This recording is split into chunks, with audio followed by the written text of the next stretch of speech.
Kemudian kita kenalkan Thariqah Yambu'ah ya. Apa Yambu'ah itu ya. Karena ada perkataan if you don't know you can like ya, tidak tak kenal maka tak sayang. Nah, maka supaya kenal supaya sayang ini ya.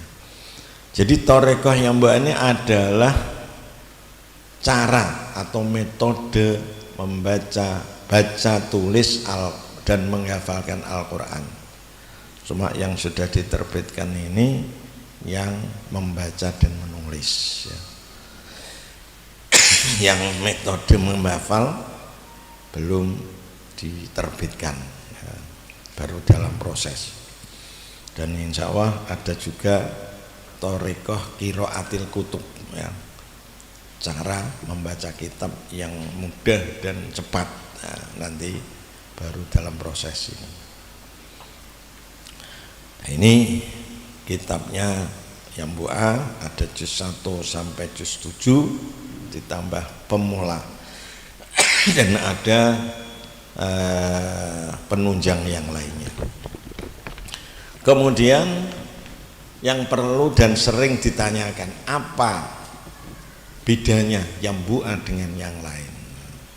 Pasti beda ya. Kalau Yambu'ah ada kelebihannya ya. Apa itu kelebihannya? Pertama adalah Yambu'ah ditulis dengan Rasm Utsmani. Apa Rasm Utsmani? Rasm itu tulisan, Utsmani itu nisbat kepada sahabat Utsman, karena yang menciptakan atau yang menulis adalah pada waktu sahabat Utsman menjadi khalifah. Dan menurut kaul jumhuril ulama, kaul yang muktamad, menulis Quran harus sesuai dengan Rasm Utsmani, yang mana kadang-kadang Rasm Utsmani tidak sesuai dengan tulisan Arab biasa ya. Seperti kalimah muslimatun ya, mukminatun muslimatun umpamanya. Itu kalau kita lihat di dalam Al-Quran tidak ada alifnya ya. Nah, kita kalau menulis emla tidak ada alifnya, disalahi ya. Ini seperti litat luah ada alifnya, padahal kalau kita baca, kalau waqaf litatslu, kalau kita wasolkan menjadi litatslu alaihim nah, tapi tidak boleh dihilangkan alifnya. Kemudian yang kedua adalah contoh-contohnya diambilkan dari lafal-lafal Al-Quran, mulai huruf yang berkawin, yang sudah kawin ya. Artinya huruf yang bergandengan. Nah, mulai huruf yang bergandengan, lafalnya diambilkan semuanya dari Quran kecuali hanya beberapa, kalau tidak salah 3 yang tidak termasuk, yang tidak dari Quran tapi tidak keluar dari bahasa Arab ya. Maka juz 1 pertengahan itu yang sudah gandengan ini semuanya ada dalam Al-Quran. Kemudian Yambu'ah akan menerangkan semua bacaan Imam Hafiz, termasuk bacaan-bacaan horib ya, semuanya akan diterangkan yang lewat Thariq Syatibiyah. Nanti apa yang dibaca, apa yang dibaca ismam, dibaca ikhtilas, dibaca tasil, mana yang harus tasil, mana yang boleh tasil dan tidak tasil, mana yang harus saktah dan lain sebagainya ya, itu semuanya akan kita terangkan. Yang keempat adalah mengajarkan menulis huruf Arab. Kadang-kadang bisa baca dengan baik tapi tulisannya cakar ayam. Nah, maka ini harus kita latih anak-anak supaya bisa menulis Arab ya dengan benar. Dan setelah itu kita ajarkan penulisan pegon. Pegon itu menulis dengan huruf Arab tapi bahasanya tidak Arab. Nah, itu. Yang kelima, adanya Quran Al-Qudus, yang mana Quran Al-Qudus itu ditulis dengan Rosem Osmani yang sempurna. Nah, menurut para ulama yang sempurna ini adalah tulisan yang dari Timur Tengah, ya. Yang dari Mesir, dari Syria, dari Arab Saudi, yaitu dianggap yang sempurna. Indonesia ya sekarang mendekati sempurna, ya. Maka mungkin ada perbedaan, ya. Kemudian di dalam Quran Al-Qudus wakofnya diambilkan yang pendek-pendek. Jadi kalau ada yang wakof pendek itu yang akan dipilih, ya.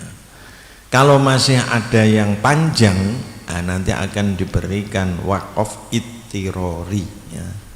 Wakof sementara karena nafasnya tidak kuat, ya. Nanti ada contoh-contohnya yang ada cucuk kanan dan kiri atau panah kanan dan kiri, itu berarti wakof ittirori, wakof karena tidak kuat, ya. Kemudian nanti Quran Al-Qudus ini ada catatan kaki yang hurib atau yang muskilah. Hurib itu yang tidak sesuai dengan kaidah yang umum, nanti akan diterangkan, diberi keterangan di bawah Quran, di bawahnya Quran, ya, di dalam Quran Al-Qudus.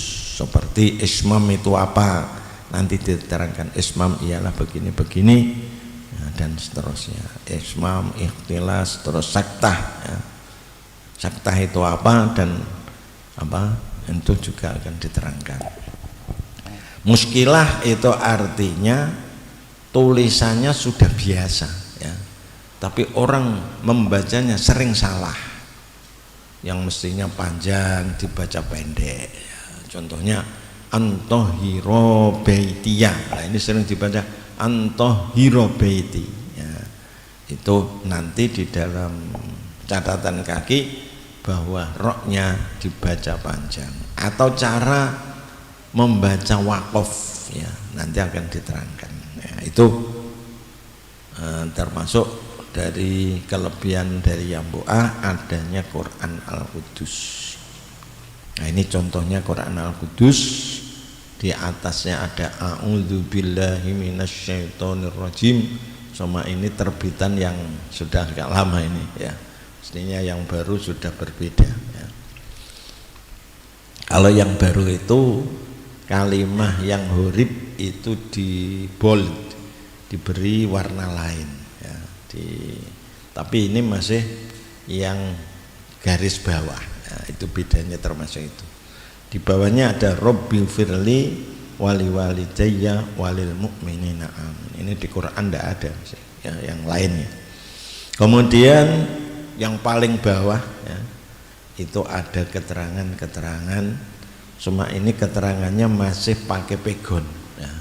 Sekarang sudah pakai Latin, karena ketika diterangkan pakai pegon ini banyak komplain, ya, tidak bisa membaca atau tidak bisa paham ini karena tidak paham pegon. Nah, maka sekarang diganti dengan yang Latin, ya. Nah, ini contohnya yang ayat panjang. Kalau orang membaca ya Bani Israila sampai alal alamin, kalau bacanya ini tartil, nafasnya biasa, maka tidak akan kuat, ya. Karena orang membaca kuat itu menurut penelitian sekitar 35 harokat, paling 40. Maka sebelum 40 atau 35 ini diberi tanda wakaf sementara. Kalau di sini kan ada panah kanan kiri. Panah kanan kiri ini allati, ada panah ke kanan, an'amtu alaikum, allati an'amtu alaikum, kum ada panah ke kiri, ya.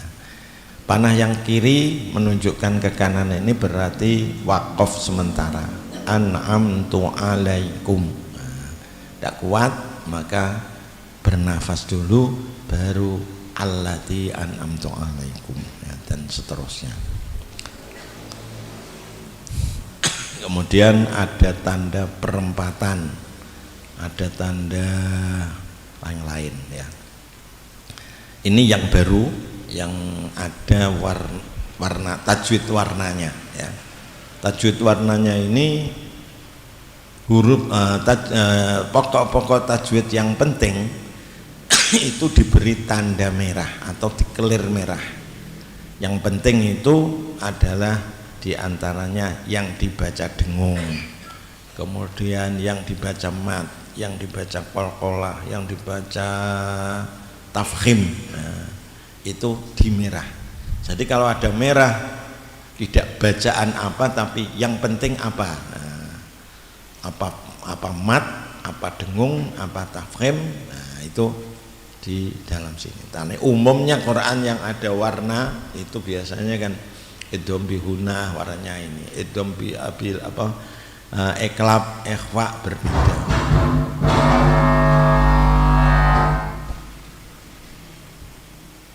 Ya, warnanya berbeda-beda sehingga warnanya banyak nanti. Kalau ini warnanya hanya merah, itu yang penting, bacaan yang paling pokok-pokoknya. Kemudian biru, huruf yang tidak terbaca seperti wal qalami, alifnya tidak terbaca di biru. Nanti ada hijau. Hijau adalah yang ketika dibaca waqaf dengan dibaca wasol berbeda.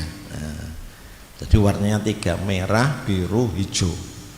Kuning, gulkar tidak ada, ya. Nah, jadi 3 saja itu. Ini ada nun wal qalami, ini di bold, diberi warna beda, ya. Ada hijau apa muda, ya. Itu menunjukkan bahwa bawahnya ada catatan kaki, ya. Nun wal qalami, di situ diterangkan jika wasol nun tidak dibaca idgham tapi dibaca idhar, tidak idgham. Nun ada nun mati bertemu wang, ya. Ini kaidahnya mestinya kalau di lain kalimah harusnya idgham, tapi di sini tidak boleh idgham. Nah, cuma ini seringnya kan waqaf, nah, itu kalau wasol ini, ya, di nun wal qalami wa ma yasdurun, seperti juga Yasin wal Qur'anil Hakim, itu harus dibaca idhar. Mungkin Bapak Ibu seringnya baca idhar tapi kebetulan mungkin, ya, tidak tahu bahwa itu harus idhar. Nah, kebetulan membaca idhar, ya. Kemudian maliyah halaka, ini seringnya ya diwakafkan, ya. Tapi mestinya ada ha sukun bertemu ha. Kaidah umumnya kan kalau ada huruf sukun bertemu sesamanya kan harus idgham. Tapi di sini tidak harus, tapi boleh idgham, boleh tidak idgham, ya, ketika diwasolkan. Ya, kalau waqaf sudah biasa, maliyah waqaf, ya, terus halaka anni, ya. Nah, kalau diwasolkan, kalau dibaca idhar, caranya idhar adalah disertai dengan saktah. Maka ini termasuk lafal yang boleh saktah dan boleh tidak saktah. Ini maliyah halaka anni sultaniyah, nah, itu namanya idhar. Dan boleh idgham, maliyah halaka anni sultaniyah.